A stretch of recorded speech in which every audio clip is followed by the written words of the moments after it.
बात बात में अपनी नौकरी की धौंस दिखाने वाली, अपनी सास को अनपढ़ गंवार समझने वाली रिया ने जब सासू माँ की डिग्रियां और ओहदा देखा तो देख कर के होश उड़ गए। घर में जोरों शोरों से शादी की तैयारियां चल रही थी। आज रिया की शादी है। रिया अपने माँ बाप की इकलौती बेटी है। रिया के माता पिता ने उसे बेटे की तरह ही पढ़ाया लिखाया। पढ़ने लिखने के बाद रिया आज एक मल्टीनेशनल कंपनी में अच्छी पोजीशन पर काम कर रही है। रिया आज के ज़माने की पढ़ी लिखी लड़की तो ज़रूर है, लेकिन उसे अपनी पढ़ाई लिखाई पर और अपनी नौकरी पर हद से ज़्यादा घमंड है। उसे ऐसा लगता है कि वह नौकरी क्या करती है तो उसके आगे पीछे कोई नहीं लगता है। रिया का यही स्वभाव शादी के बाद भी रहता है। कई बार तो रिया के इस अकड़ू स्वभाव की वजह से सामने वाले को बुरा भी लग जाता था, लेकिन रिया को इससे कोई फ़र्क नहीं पड़ता था। रिया की शादी पास के ही शहर कानपुर में हुई है। उसके ससुराल में उसकी सास और दो भाई हैं। ससुर जी 15 साल पहले ही इस दुनिया को छोड़ करके चले गए थे। शादी हो जाने के बाद रिया अपने ससुराल आ गई। ससुराल में भी रिया का वही रवैया रहा जो अपने मायके में था, अकड़ू और घमंडी। वह अपनी सास को कुछ भी नहीं समझती थी। जब देखो तब अपने सास को अपनी नौकरी की धौंस दिखाती रहती थी कि मैं तो नौकरी करती हूँ, मैं घर के काम क्यों करूँगी, घर के काम आप करो, मैं पैसे कमा रही हूँ। रिया को ससुराल में आए हुए 1 हफ्ता ही हुआ है।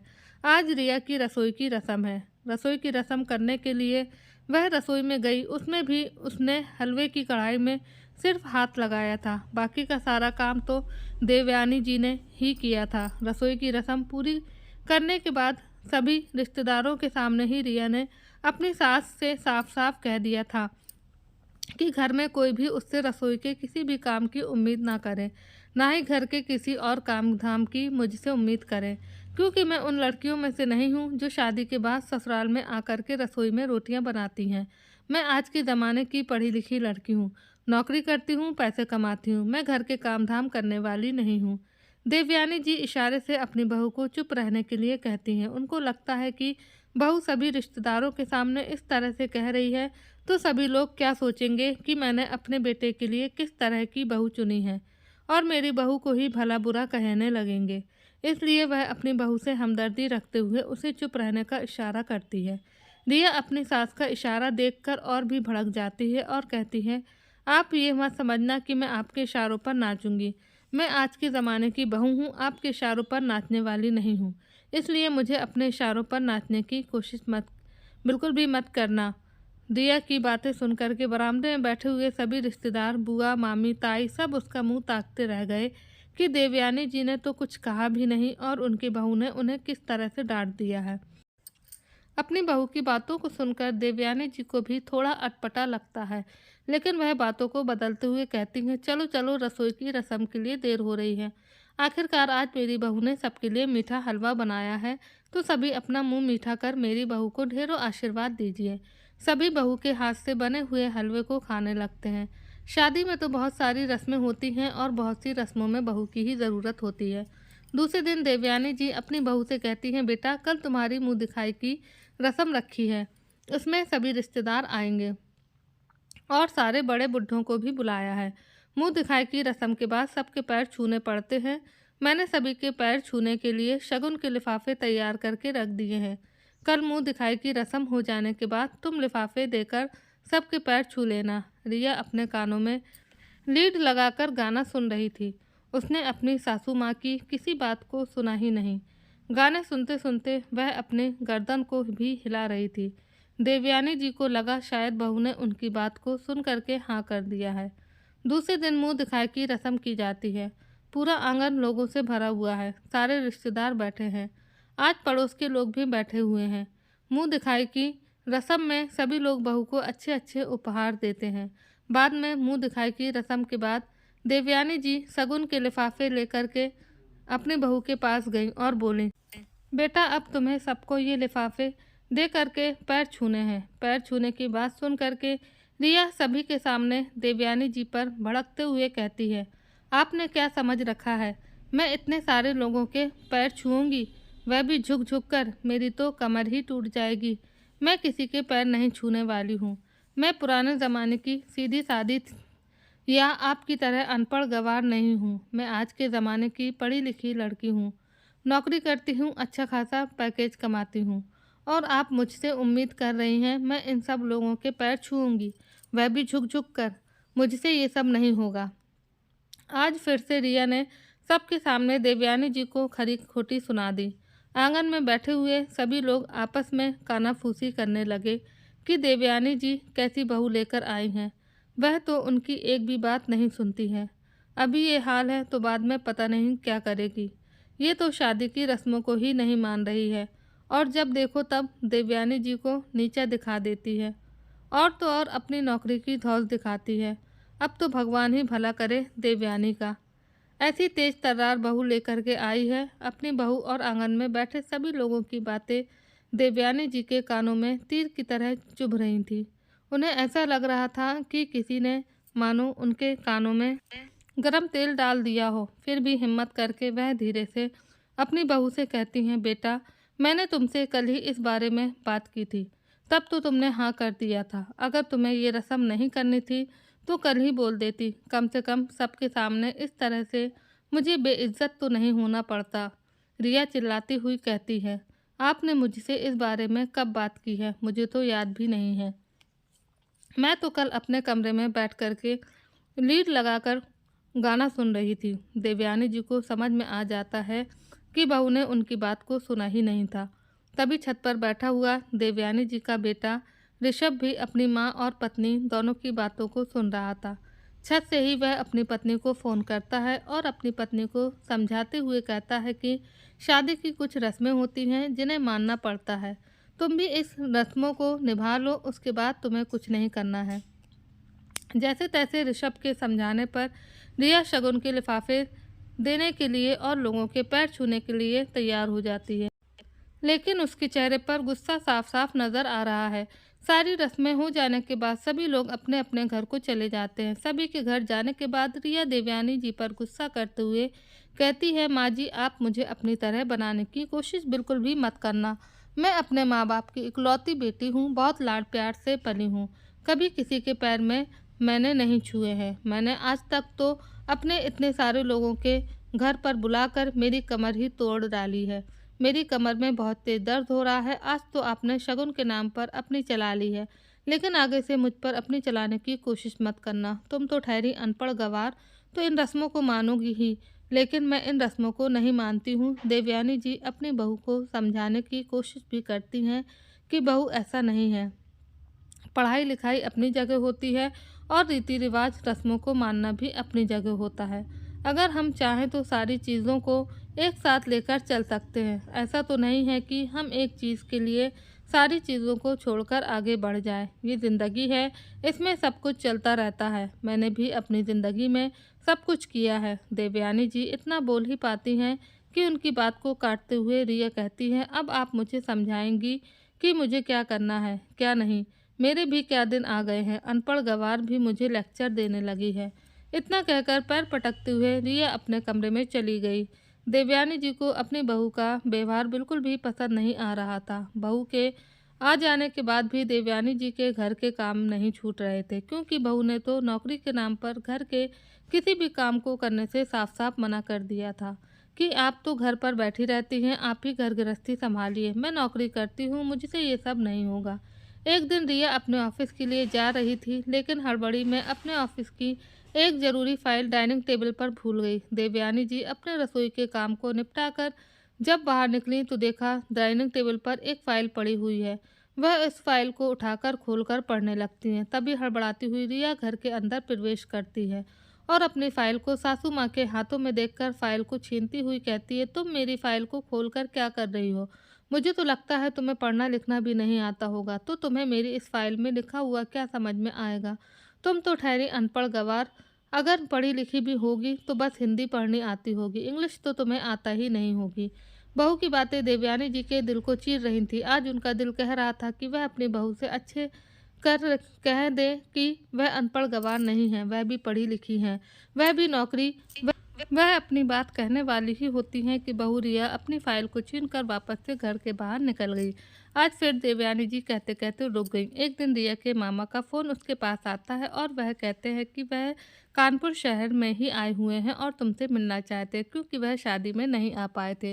रिया अपने मामा से मिलने के लिए खुश हो गई और उसने कहा कि वह घर पर न मिल करके किसी रेस्टोरेंट में मिल लेते हैं। उसे अपनी सास से अपने मामा को मिलने में शर्म आ रही थी, मिलवाने में, इसलिए वह अपने मामा को घर पर ना बुला करके रेस्टोरेंट में बुलाती है और उधर ही ऋषभ को लेकर पहुंच गई। बातों बातों में मामा रिया को बताते हैं कि इस शहर से उनका 15 साल पुराना रिश्ता है। 15 साल पहले भी वह कानपुर आए थे। उस समय पर इस शहर में एक बहुत ही निर्भीक और बहादुर सब इंस्पेक्टर हुआ करती थी। पूरे एरिया में उसका जलवा था। आसपास के लोग उनके नाम से ही डरते थे। बहुत ही ईमानदार और बहादुर सब इंस्पेक्टर थी वह। रिया अपने मामा की बातों को बहुत ही उत्सुकता के साथ सुन रही थी और उसे लग रहा था कि वह उस सब इंस्पेक्टर के बारे में और भी बहुत कुछ जाने। वह मामा से कहती है, मामा क्या आप उन सब इंस्पेक्टर से मिले थे? आप उनको कैसे जानते हैं? हाँ रिया, मैं उनसे मिला था और वह वाकया मुझे आज भी याद है। जब मैं अकेला कानपुर में हाईवे के पास से गुजर रहा था तो हाईवे के पास से ही 3 से 4 लोग बैठे थे। मुझे रास्ता समझ में नहीं आ रहा था। मैंने उनसे रास्ता पूछने के लिए अपनी कार को रोका तो वह तीनों मेरे कार के पास आ गए और कांच को नीचे करने के लिए कहा। जैसे ही मैंने कांच को नीचे किया, गेट खोलकर फटाक से तीनों लोग मेरी कार में आकर बैठ गए। मेरी गर्दन पर चाकू रखकर बोले, जितने भी पैसे और कीमती सामान है वह मुझे दे दो और गाड़ी की चाबी भी निकाल कर मुझे दे दो। मैंने डर के मारे सब कुछ उन चोरों को दे दिया, लेकिन इत्तेफाक से वह मेरा फ़ोन लेना भूल गए और मुझे सड़क पर फेंक कर मेरी कार लेकर भाग गए। सड़क पर फेंकने की वजह से मेरे सर पर बहुत तेज चोट लग गई। बहुत सारा खून भी निकल गया था। मैं बेहोश हो गया। मेरे हाथ और पैर में फ्रैक्चर हो गया था। जब होश में आया तो देखा आसपास कोई भी नहीं था। थोड़ी देर बाद जैसे ही मेरा हाथ मेरी जेब में गया, मैंने देखा फ़ोन तो मेरे पास ही है। फटाक से मैंने पास के ही पुलिस स्टेशन में फ़ोन लगा दिया। पुलिस स्टेशन बहुत ही नज़दीक था। उस स्टेशन में उस समय देवयानी चौहान सब इंस्पेक्टर थी। वह अपने 2 पुलिस वालों के साथ 5 मिनट के अंदर ही मेरे पास आ गई। मैं उन सब इंस्पेक्टर को देखकर हतप्रभ रह गया था, क्योंकि वह बहुत ही बहादुर थी। मुझसे चोरों का सारा पता पूछने के बाद उन्होंने अपनी गाड़ी में बैठाया और चोरों की गाड़ी का पीछा करने लगी। थोड़ी दूर जाकर ही उन्होंने चोरों की गाड़ी पर एक फायर किया, जिससे उनकी गाड़ी पंचर हो गई। चोरों ने भागने की कोशिश की, लेकिन देवयानी जी ने बहुत ही बहादुरी के साथ उन तीनों चोरों को पकड़कर जेल में डाल दिया और मेरा सामान वापस से दिलवा दिया। मुझे अस्पताल में भर्ती कराया। मैंने देवयानी जी का तहे दिल से शुक्रिया किया। आज इस वाक़ये को 15 साल बीत गए हैं रिया, लेकिन जब भी इस शहर कानपुर में आता हूँ वह वाक़या ताज़ा हो जाता है और बार बार मेरा मन देवयानी जी से मिलने का करता है। रिया उत्सुकता से पूछती है, मामा जी क्या आप बाद में उनसे मिले? हाँ रिया, ठीक होने के 4 दिन बाद मैं अपनी पत्नी और बच्चों के साथ उस पुलिस स्टेशन में देवयानी जी का धन्यवाद करने के लिए आया था कि आज आपकी ही वजह से मैं बच गया। आपने मुझे समय पर अस्पताल पहुंचाया नहीं होता तो पता नहीं मेरा क्या हाल होता। लेकिन पुलिस स्टेशन पहुंचकर पता चला कि सब इंस्पेक्टर देवयानी ने 2 दिन पहले ही इस्तीफ़ा दे दिया है। शायद उनका कोई निजी मामला था जिसकी वजह से उन्होंने इस्तीफ़ा दिया था। मैंने उनको कई जगह ढूंढने की कोशिश भी की, लेकिन वह मुझे नहीं मिली। फिर मैं वापस चला गया। रिया अपने मामा की बातों को सुन कर के अचंभित हो रही थी और उसका मन भी देवयानी जी से मिलने का मन कर रहा था। एक बार उसके मन में ख्याल आया कि उसकी सास का नाम भी देवयानी है। कहीं उसकी सास वही देवयानी तो नहीं है। लेकिन फिर वह सोचती है, नहीं नहीं, मेरी सास तो अनपढ़ गंवार है। वह कैसे पुलिस इंस्पेक्टर हो सकती हैं? वह तो पूरा दिन घर के कामों में और रसोई में लगी रहती हैं। अगर मैं उससे कुछ कहती हूँ तो पलटकर जवाब भी नहीं देती हैं। जबकि मामा तो कह रहे हैं कि वह पुलिस इंस्पेक्टर बहुत ही निर्भीक और बहादुर थी। मेरी सास तो मुझे बिल्कुल भी बहादुर नहीं लगती है। तो ये देवयानी नहीं हो सकती। ये मेरे मन का भ्रम है। और क्या दुनिया में एक ही देवयानी है? बहुत सारी देवयानी हैं। थोड़ी देर में ऋषभ भी वापस आ गया और कहता है, सॉरी मुझे बहुत देर हो गई। ऑफिस से ज़रूरी कॉल आ गई थी, इसलिए आप लोगों की बातों को सुन ही नहीं पाया। लेकिन मामा जी, आप इधर तक आए हैं तो एक बार घर ज़रूर चलिए। आप इधर से वापस नहीं जा सकते हैं। आप हमारी शादी में भी नहीं आए थे, इसलिए अब तो आपको हमारे घर चलना ही पड़ेगा। ऋषभ मामा जी से बहुत ज़्यादा आग्रह करता है। हालांकि रिया का बिल्कुल भी मन नहीं है कि ऋषभ मामा जी को अपने घर ले जाए और अपनी अनपढ़ गंवार सासू माँ से मिलवाए। उसे तो बस पढ़े लिखे लोगों से मिलना, उनसे बातें करना और अपने स्टेटस के लोगों के साथ मिलना जुलना पसंद था। वह अपनी सास को सास समझती ही नहीं थी। ऐसे लगता था जैसे घर की नौकरानी हो। ऋषभ के कहने पर रिया अपने मामा जी को अपने ससुराल ले आई। मामा जी हॉल में आकर सोफे पर बैठ गए। रिया अपनी सास को आवाज़ देते हुए कहती है, माँ जी, मेरे मामा जी आए हैं, ज़रा चाय बनाकर ले आओ। साथ में पकौड़े भी बना लाना, खाली चाय देकर मत आ जाना। देवयानी जी चाय और पकौड़े बनाकर जैसे ही हॉल में प्रवेश करती हैं, उनको देख कर के मामा जी खड़े हो गए और जाकर के उनके पैर छूने लगे। अरे देवयानी जी, आप, मैंने आपको कितना ढूंढा और आप मेरी रिया की सास हैं, मुझे पता ही नहीं था। रिया, तुमने मुझे नहीं बताया कि तुम्हारी सास ही सब इंस्पेक्टर देवयानी चौहान है। रिया का मुंह मामा की बात सुनकर खुला का खुला रह गया। मामा, आप कैसी बातें कर रहे हो? मेरी सास कोई सब इंस्पेक्टर नहीं है। वह साधारण सी गृहिणी है, घर के सारे काम धाम करती हैं और आपको उनको देखकर लगता है कि वह सब इंस्पेक्टर होंगी। ज़रूर आपको कोई गलतफहमी हुई है। ये वह देवयानी नहीं है, कोई और देवयानी होगी। नहीं नहीं रिया, ये वही देवयानी जी हैं, सब इंस्पेक्टर देवयानी चौहान। मुझे उनका चेहरा बहुत अच्छी तरह से याद है। देवयानी जी चाय और पकौड़े की प्लेट को डाइनिंग टेबल पर रखते हुए कहती हैं, जी मैं ही सब इंस्पेक्टर देवयानी चौहान हूँ। आपने मुझे बिल्कुल सही पहचाना है। अपनी सासू माँ के मुंह से सब इंस्पेक्टर देवयानी चौहान सुनकर के रिया के होश उड़ गए। उसे तो समझ ही नहीं आ रहा था कि ये हो क्या रहा है। उसकी सास सब इंस्पेक्टर थी, जिसको वह पिछले 4 महीना से अनपढ़ गंवार समझ रही थी, वह अपने समय पर सब इंस्पेक्टर रही हैं। मैंने उनका कितनी बार अनपढ़ गंवार का कहकर अपमान किया है, कितनी बार अपनी नौकरी की धौंस दिखाई है, लेकिन मुझे नहीं पता था कि मेरी सास सब इंस्पेक्टर थीं। वह भी नौकरी करती थी। तभी रिया के मामा जी कहते हैं, शायद आप मुझे नहीं पहचान रही हैं, लेकिन मैं आपको बहुत अच्छी तरह से जानता हूँ। आपको याद है, एक बार आपने रात में मुझे चोरों से बचाया था और अस्पताल में भर्ती कराया था। अगर आप सही समय पर मुझे अस्पताल में भर्ती ना कराती तो बहुत सारा खून बह जाने के कारण मेरी मौत भी हो सकती थी। ठीक हो जाने के बाद मैं फिर से पुलिस स्टेशन में अपनी पत्नी और बच्चों के साथ आपसे मिलने के लिए आया था और आपका धन्यवाद करने के लिए आया था, लेकिन मुझे वहाँ पर नहीं मिली थी।